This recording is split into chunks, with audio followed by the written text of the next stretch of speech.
Hello, my name is Heidi Mortenson. I am a licensed marriage and family therapist, and I'm also a certified Daring Way facilitator. I am with Bridging Hope Counseling. We are a mental health agency in Buffalo, Lino Lakes, and Rogers, Minnesota. Today I'm going to be talking about how can I be genuinely authentic and vulnerable, because if I want to be my authentic self, I do need to learn how to be vulnerable. And I think this is a word that we hear about, but it's one of those words where it's like, how do I actually do that? What does that mean? I think that sounds good, but I've tried it and it's kind of been really messy, so I don't want to do that again. And we open up to people and we don't feel heard, and so we just kind of stop. And what happens is we actually squash ourselves, we squash our dreams, and we slow down many amazing things that are happening because we're stopping being vulnerable. One of the quotes that Brene Brown has that says, "We can't get to a brave new ending if we start from an inauthentic place."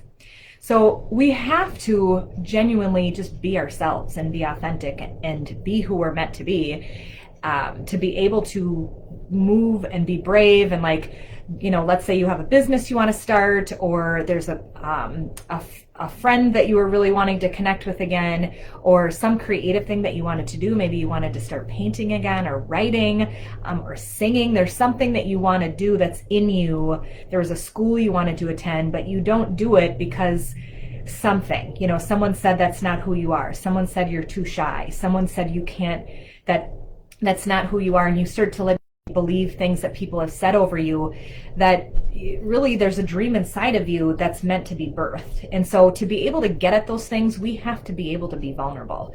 And this is something that I notice when people come into counseling. They'll come in and they're like, yeah, I'm struggling with this, I'm struggling with that. But then they come in and like, oh wait, now I got to talk about stuff. Now I have to be vulnerable. and really to actually be vulnerable is hard. And so the first thing that I would say is you do need to be around somebody that has empathy and that is able to receive it, that's able to understand. So you don't just be vulnerable with everybody. You want to make sure that there's a safe person that you're able to be vulnerable with. So I'm going to give you the definition of vulnerability. It is that Brene Brown uses. It's called uncertainty, risk, and emotional exposure. So that's the definition of it. And what happens is we grew up with different things, like maybe our parents said that to be vulnerable is to be weak, or it means that you're not strong if you don't do that. It might look like courage in you, but weakness in me. And so we kind of believe these lies. And it might be something I look at for in you, but I'm not going to be like that. You go ahead and you be vulnerable. Even like doing these videos, I am being vulnerable by being out here and doing these videos. And it's really nice to be on the other end and say like, oh, she can do this. She's fine, but I'm not going to do that, or I'm not going to do anything like this. So it's just one of those things that we look at in other people, but we're kind of comfortable not doing that ourselves. So some things that you kind of want to think about is like, what did you grow up believing vulnerability was? And this is important to identify because this is actually one of the things that stops you from being able to be brave and courageous and being able to be vulnerable now. So it doesn't mean that it's bad, doesn't mean your parents were bad or anything. It just means it's just what you were taught, and we want to identify that and be able to know. And then also another thing is cultural messages and expectations around it. There could be things that you have learned from culture or around the environment, and these are important for you to recognize as well, because these can actually stunt you as well. And so I'm going to give you some of the myths. These are the things that are not vulnerability, and this is very much all over culture. The first one, like I said, vulnerability is weakness. It's saying that it's not courage, that you're weak if you're vulnerable. And number two is that I can opt out of vulnerability, that I don't actually be vulnerable. This isn't true, because to be alive is to be vulnerable. To feel is to be vulnerable. It really is something that you can't opt out of, but it's a myth. So sometimes we think, oh, I'm going to just stay at home and not talk to anybody. I think COVID has very much taken this, allowed people to just kind of, I don't need to do this. This is nice. I don't have to deal with how anybody responds to me. But the reality is this is how we're built. And if we want to live and be happy and be free and be joyful, we've got to learn how to do this. So the third one is that vulnerability is oversharing. That is not what vulnerability is. Oversharing is oversharing. So if I post something on Facebook that has like way too much information about my husband, or something about my children that's something personal that I don't think is safe to share, like somebody would share all the details about their divorce on Facebook. That's oversharing, okay? Being vulnerable is sharing, I finally lost the 10 pounds that I was really trying to lose. And you're stepping forward and you're saying, I'm proud of myself, but you're being vulnerable by sharing it. Myth number 4 is that I can go at it alone. This very much is like we think we can do it alone.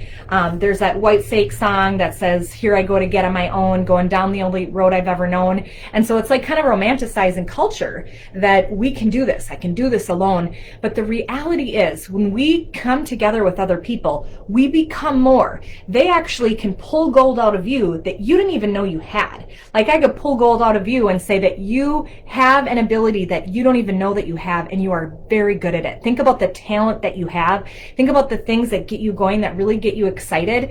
And when you do that and how alive you feel, you want to have somebody be able to see that in you and say, I see the talent that you have. I see the woodworking that you do, or the painting that you do, or how amazing you are with your children.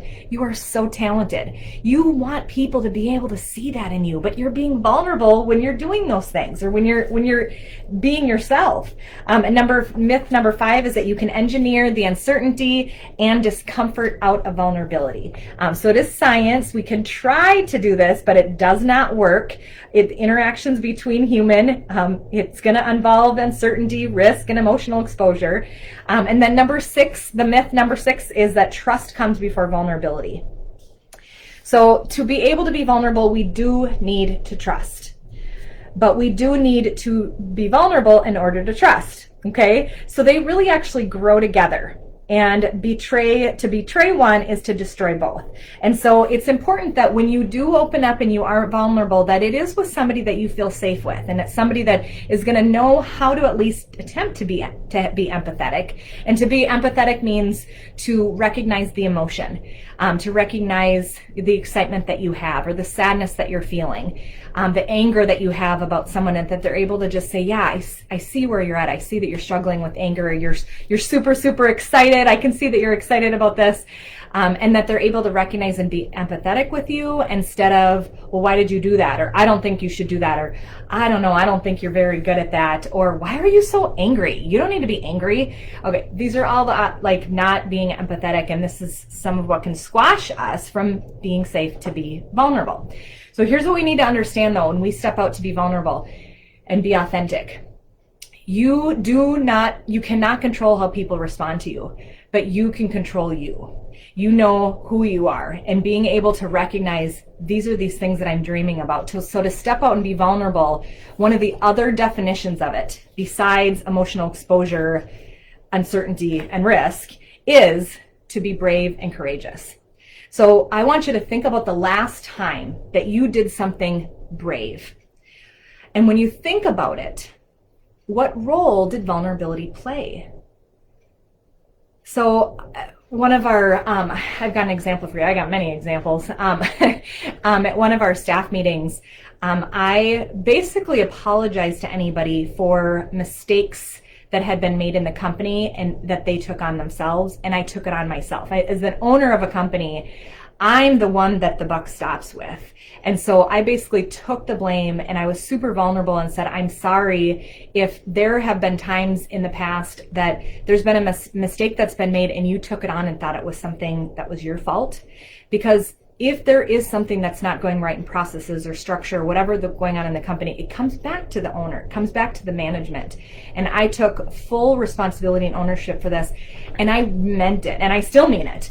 So for me, just growing and being able to be more vulnerable, I was able to recognize pride that I had, that I was thinking that I wanted to be right, or I wanted to have everything put together, and I don't. And when I was able to realize that, I was like, oh my gosh, this is so much better than trying to be right and trying to be everything to everyone, and to really just be able to be more me and be more authentically me. Some other things, one of the things I just recently started doing in January was I am now attending ministry school. And that was me stepping forward, very scared. I'm still kind of scared doing this. I don't have all the answers. But it was me being brave and being courageous to say, I'm going to do something new. I feel led to do this and I'm going to do it. And I know some people might judge me. They might think I'm weird, but I got to just be me. And so I'm doing that and stepping out and doing something that I'm being authentically me, knowing that I might get like unsupportive responses or judgments, and oh well, like I just know that I have to step forward and be me, and that's being vulnerable. The other definition of vulnerability is it's the birthplace of belonging, joy, and love. And so when we are vulnerable, you actually feel closer to people and you feel connected when they empathize with you. Let's say you're at a funeral and somebody you had cared about really died, and you're connected and you're holding hands with somebody that you really love, and you're just connecting in the loss. So you're both vulnerable and you're sad, and you're just in that moment of, I wish this person was here. I wish that they were not they're still in this world, and I'm super sad and I'm just vulnerable, and that you are connecting with somebody else in that place of love. And then the other definition is that it is the birthplace of creativity and innovation. I've given you a couple examples of that. So whether it's painting or art or music, there are so many things that are birthed with music. If you ever watch American Idol, that is the whole thing, is somebody's story of vulnerability and how they're able to overcome something. It's what we cheer for people. And I just want to encourage people to be that for yourself. Like, step out to be vulnerable, step out to kind of start dabbling in it. Even going to a counselor, make sure that you trust that counselor, and really step forward and just throw it all out there. Don't be afraid to just be vulnerable with everything, whatever it is that you're struggling with, even if it's an addiction, or if it's alcohol or drugs or even porn. There are people that are struggling with things right now that they just like feel ashamed and they just keep it in. And I'm like, I'm just going to keep holding this in and I'm not going to tell anybody. We got to get this stuff out. We got to be vulnerable and open up and say, I'm struggling with this, but these are my dreams. This is what I want. I would love to have an amazing marriage, but I don't know how to do it. I have no idea. My spouse drives me crazy, but I want to have a better marriage. So this isn't making sense. Help me to do this. Help me to not yell at my kids. How do I not do that? Well, we first have to admit and be vulnerable. I'm struggling and I'm yelling at my kids. Help me to not do this. So it's being vulnerable with things that we're struggling with, our emotions, but then also our dreams and our passions. So I hope that this is encouraging. I hope it's helpful for me to be able to be vulnerable and show you that we can do it. But the best thing that you can do is really just be comfortable with you and know that if you are you, you're going to find the right people that come alongside you and say, I love you for you. I'm so happy that you're being you, and that they encourage you and they love you no matter what. I think sometimes we can bend and try to people please. I have totally done this, and it is so much more freeing for us to be able to just be our authentic selves and be able to be a light unto others. It's how other people can see, wow, I want help. How do you do that? And you can actually encourage other people. So anyways, thank you so much for listening to this.